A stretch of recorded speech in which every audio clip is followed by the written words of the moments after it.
ఈ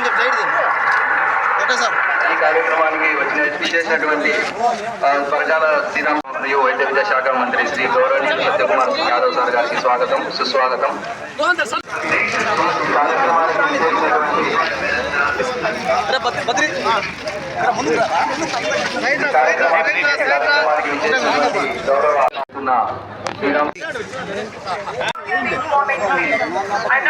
ఆశీర్వాద కావాల్సిందిగా కోరుతున్నాము. ఈరోజు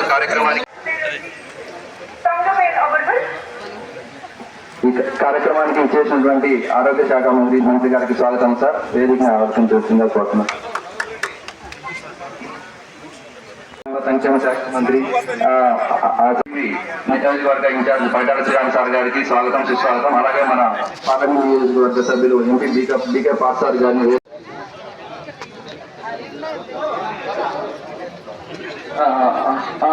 తీసుకోండి. అలాగే ఈ కార్యక్రమానికి వచ్చేసినటువంటి మన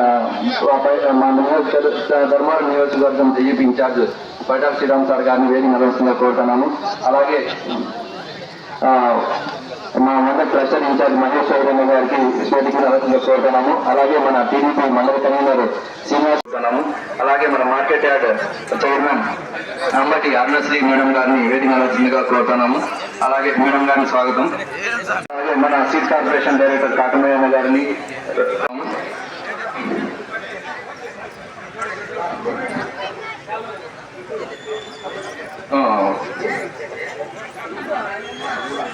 మొదలుపై ఎంపీపీ ఆంజనేయ గారిని వేదిక నిర్వహిస్తుందిగా కోరుతున్నాము.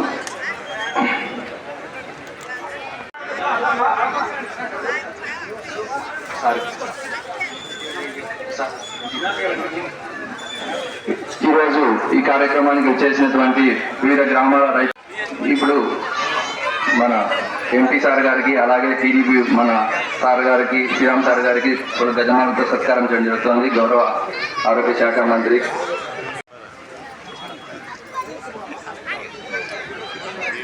రైతు సోదరులందరూ తమ కేటాయించిన స్థానాల్లో కూర్చోవలసిందిగా కోరుతున్నాం.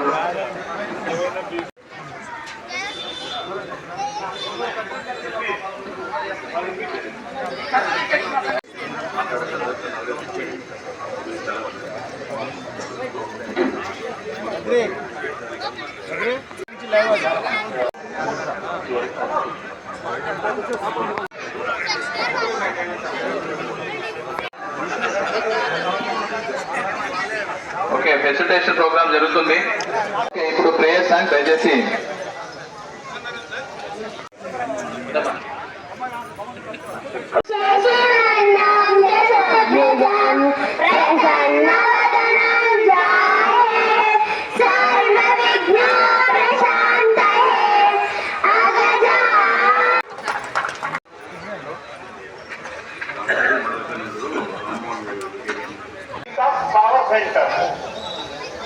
கோயம்புத்தூரில் புனிதமான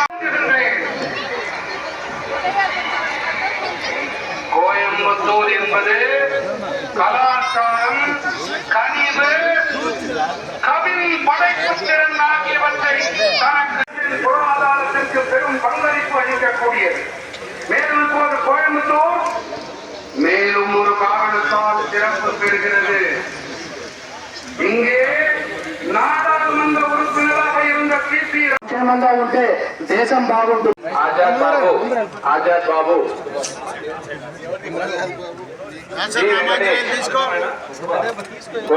గొడ్డేటి వెంకటేష్, తర్వాత రామాంజనేయులు, దాసరి రామాంజనేయులు,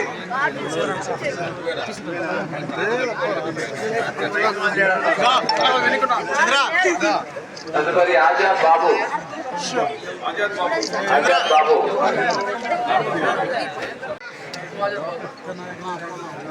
జీ చిరంజీవి,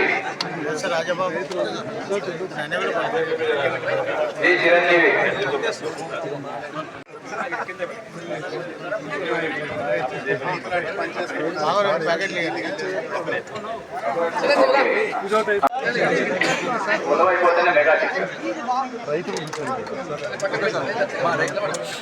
33 మంది రైతులకు 26,29,70,00,000 రూపాయలు పంపిణీ మన అన్న మంత్రివర్గుల చేతుల మీదుగా ఎంపీ మరియు శ్రీరామన్న చేతుల మీదుగా పంపిణీ జరగడం జరుగుతుంది. దయచేసి ఇది చాలా మంచి శుభదినము.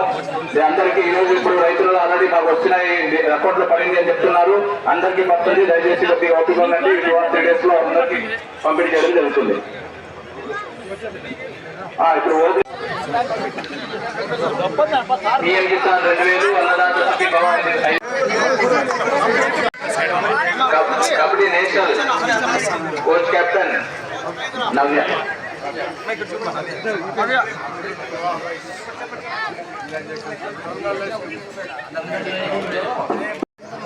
అండర్ 19 నేషనల్స్ కి సెలెక్ట్ అయినారు. అందరూ కూడా మన ధర్మవరం వాసులైనందుకు గొట్టూరు గ్రామ ప్రత్యేకంగా గొట్టూరు గ్రామ వాస్తవులు అయినందుకు అందరికి గర్వకారణం ఉంది. మంత్రి వారికి చేతుల మీదుగా ఈ సన్మానం కార్యక్రమం అనేది జరుగుతా ఉంది.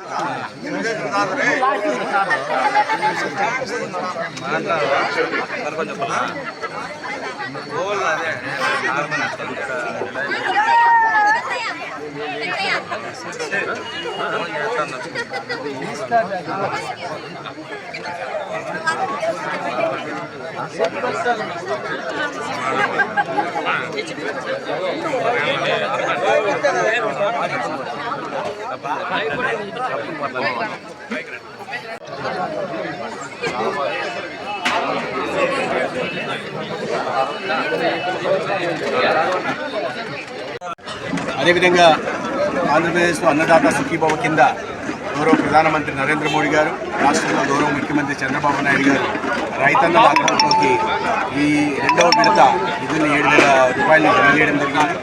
దేశవ్యాప్తంగా 9 కోట్ల మంది ఖాతాల్లోకి ప్రధాని నరేంద్ర మోడీ గారు 18,000 కోట్లు బదిలీ చేయగా, అదేవిధంగా రాష్ట్రంలో చంద్రబాబు నాయుడు గారు 2వ విడతగా 3,350 కోట్లు. ఇది 2వ విడత గతంలో 3,305 కోట్లు, ఇప్పుడు 3,305 కోట్లు. కేవలం 3 నెలల కాలంలోనే 6,610 కోట్లని ఇవాళ రైతన్నల అకౌంట్లకు పంపడం జరిగింది. కేంద్ర ప్రభుత్వం కూడా గత 10 సంవత్సరాలుగా ఈ PM కిసాన్ నిధి ప్రారంభమైనప్పటి నుంచి పంపుతున్న నిధులు ఇవాళ 3,90,000 కోట్లు చేరింది. దీన్ని బట్టి రైతాంగం మీద, వ్యవసాయం మీద ఎన్డీఏ ప్రభుత్వానికి, కేంద్రంలో ప్రధానమంత్రిగా ఉంటున్న నరేంద్ర మోడీ గారికి, రాష్ట్రంలో ముఖ్యమంత్రిగా ఉంటున్న చంద్రబాబు నాయుడు గారు, ఉప ముఖ్యమంత్రిగా ఉంటున్న పవన్ కళ్యాణ్ గారికి ఎంత చిత్తశుద్ధి ఉంది అనే విషయం మనం అర్థం చేసుకోవాల్సి ఉంది. రైతన్న కష్టపడి పంట పండించి దాన్ని కడుపు నింపే ప్రయత్నం చేస్తున్నారు. అటువంటి అన్నదాతను కాపాడుకోవాల్సిన బాధ్యత ఏ ప్రభుత్వం మీద అయినా ఉంటుంది. కేవలం అన్నదాతకు పెట్టుబడి సాయం అందించడమే కాకుండా సమగ్ర పంటల బీమా పథకం కింద, ఫసల్ బీమా యోజన కింద సహకారం అందించడం, అదేవిధంగా ఏఐడి కింద నిధులను అందించే ప్రయత్నం చేయడం, స్నామ్ పథకం కింద యంత్ర పథకాలకు 50% సబ్సిడీ ఇవ్వడం, అదేవిధంగా బిందు సేద్యానికి సబ్సిడీ ఇవ్వడం, అదేవిధంగా మన ఉద్యాన పంటలు ఎక్కువ కాబట్టి ఈ ప్రాంతంలో MIDH కింద mission for integrated development of horticulture కింద ఆదుకునే ప్రయత్నం చేయడమే కాకుండా, అదేవిధంగా నేషనల్ లైవ్లీహుడ్ మిషన్ కింద కూడా 50% సబ్సిడీలు రైతాంగం మీద ఆధారపడిన వాటికి, అనిమల్ హస్బెండరీ మీద, పశుపోషణ మీద ఆధారపడిన వాళ్ళకు కూడా ఆదుకునే ప్రయత్నం ఎన్డీఏ ప్రభుత్వం చేస్తూ ఉంది. ఇది కాకుండా సాగునీటి మీద ప్రత్యేకమైన దృష్టి పెట్టి మన జిల్లాలో కూడా చూసాం మనం. కొన్ని సంవత్సరాల కలైన HNS అందిరినేవా కాలువని వైడెన్ చేయడం, క్యారింగ్ కెపాసిటీని పెంచడం, తద్వారా ఈ బత్తలపల్లి, ముదిగుప్ప ప్రాంతాల్లో చెరువులు నింపే ప్రయత్నం చేస్తున్నాం. అది కాకుండా ఇప్పుడు HNSS దగ్గర నుంచి 2,067 కిలోమీటర్ దగ్గర నుంచి PABR రైట్ కెనాల్ 67వ కిలోమీటర్ దాకా ఈ రెండింటిని అనుసంధానించడం ద్వారా ఈ తాడిమర్రి, అదేవిధంగా బత్తలపల్లి లేదా ధర్మవరం రూరల్ మండలాల్లో ఉంటున్న అనేక చెరువులు, 35 చెరువులు కూడా నీరు నింపడానికి అవకాశం ఉంది. ఇటీవలే గతంలో గేటు గ్రీజు లేని కారణంగా గేట్ పని చేయకపోతే ఇవాళ వాటిని రిపేర్ చేసి HLCకి నీరు ఇవ్వడం ద్వారా టెయిల్ ఎండ్ చెరువులకు కూడా, ట్యాంకులు కూడా నీరు ఇస్తున్నాం. అదేవిధంగా ఈ HNSSని PABR రైట్ కెనాల్ని కలపడం ద్వారా పూర్తిగా ధర్మవరం నియోజకవర్గంలో అన్ని చెరువులను నింపి సస్యశ్యామలం చేయడం, రైతన్నకు కావాల్సిన సాగునీటిని అందుబాటులోకి తీసుకొచ్చే ప్రయత్నం కూడా మొన్న చూసాం. 2019 నుండి 2024 లోపల ఎక్కడా హద్దుని డబ్బులు కేటాయించలేదు. అదే మన ముఖ్యమంత్రి గౌరవనీయ చంద్రబాబు నాయుడు గారు 2024లో అధికారంలోకి వచ్చిన తర్వాత 16 నెలల కాలంలోనే 2,700 కోట్ల రూపాయలు వెచ్చించి మాల్యాల నుండి కుప్ప వరకుల నీళ్లు కూడా తీసుకుపోయినామని ఈ సందర్భంగా తెలియజేస్తున్నాం. ఈ రోజు చెరువులన్నీ కూడా కలకలాడుతున్నాయి. అన్ని ప్రాంతాల్లో కూడా ఈ రోజు నీళ్లు వస్తున్నాయంటే దానికి కారణం తెలుగుదేశం పార్టీ.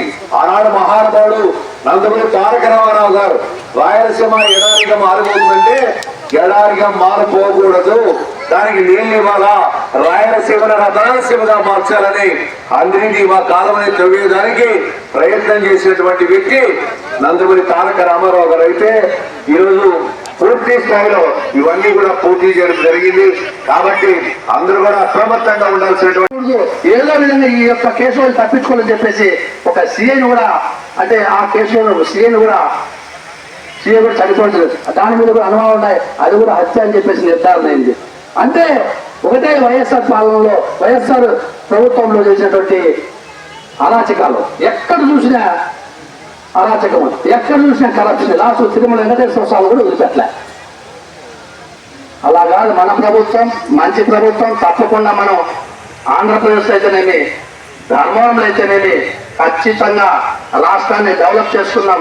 ప్రజలు కూడా, మీరు కూడా ఇటువంటి మంచి ప్రభుత్వానికి, ఇటువంటి మంచి నాయకులకు ఇదంతా కూడా సపోర్ట్ చేయాలని చెప్పేసి పెట్టుకోవడానికి, తాగునీటి సమస్య కాదు సాగునీటి సమస్య కూడా మనం తీర్చుకోవడానికి మన ప్రాంతానికి నీళ్లు తీసుకురావాలని చెప్పి అనేక రకాలుగా మనం చాలా కష్టాలు పడుతున్నాం. నీళ్లు కూడా మనం చాలా వరకు చెరువులకు తీసుకురావడం జరిగింది. ఇంతవరకు పంటలు లేని ప్రాంతాలు ఈరోజు మనం ధర్మవరం గారి చెరువు కట్ట కింద చూస్తాం. చాలా వరకు పంటలు అనేటివి పెట్టకుండా కమ్మ చెట్లు పడిపోయిన పరిస్థితుల్లో నుంచి దాన్ని పూర్తిగా మినిస్టర్ గారి సహకారంతో నీళ్లు మన రాజుల దాకా తీసుకోకపోవడం, ఆ పంటలు ఏవైతే ఉన్నాయో ఆ పిల్లకాయలకు నీళ్లు ఇవ్వడము, ధర్మవరం కట్ట కింద పంటలు పెట్టే పరిస్థితికి ఈరోజు ధర్మవరం తీసుకొచ్చారంటే ఆ ఘనత మినిస్టర్ గారికి కూడా దక్కుతుందనే విషయాన్ని మీకు అందరికీ నేను తెలియజేస్తున్నా. మరి దాంతో పాటు ఇదే కాకుండా హెచ్ఎల్సీ నుంచి కూడా మనం చాలా మంది నీళ్లు రావడానికి మనం చాలా ఇబ్బంది పడే పరిస్థితి ఉండేది. హెచ్ఎల్సీ డ్యామ్ కింద ఏదైతే కాలువ కింద ఉన్న ప్రాంతాలన్నీ కూడా చాలా ఇబ్బందులు పడే పరిస్థితి, వాస్తవం ముట్టుకుని ధర్నాలు చేసుకునే పరిస్థితి కూడా ఉండేది. దానికి కూడా ఒక శాశ్వత పరిష్కారం తీసుకోవడానికి ఈరోజు హంద్రీ నివా ద్వారా హెచ్ఎల్సీ కూడా కనెక్షన్ ఇవ్వడానికి కూడా పూర్తి స్థాయిలో ప్రయత్నం అనేది మొదలైంది. అది మినిస్టర్ గారు కానీ, రాష్ట్రాల్లో ఉన్న ప్రజల సుందమ్మ గారు కానీ వీరిద్దరి సహకారంతో దాన్ని కూడా దగ్గరలోనే తీర్చుకుంటాము. కృష్ణమ్మను మరొకసారి తాటిమేరి, బద్దలపల్లి రూరల్ మండలాల్లో ప్రవేశించేలా చేస్తామని చెప్పి కూడా మీకు అందరికీ పేరు పేరున తెలియజేస్తూ ఈ అవకాశాన్ని ఇచ్చినందుకు మీకు అందరికీ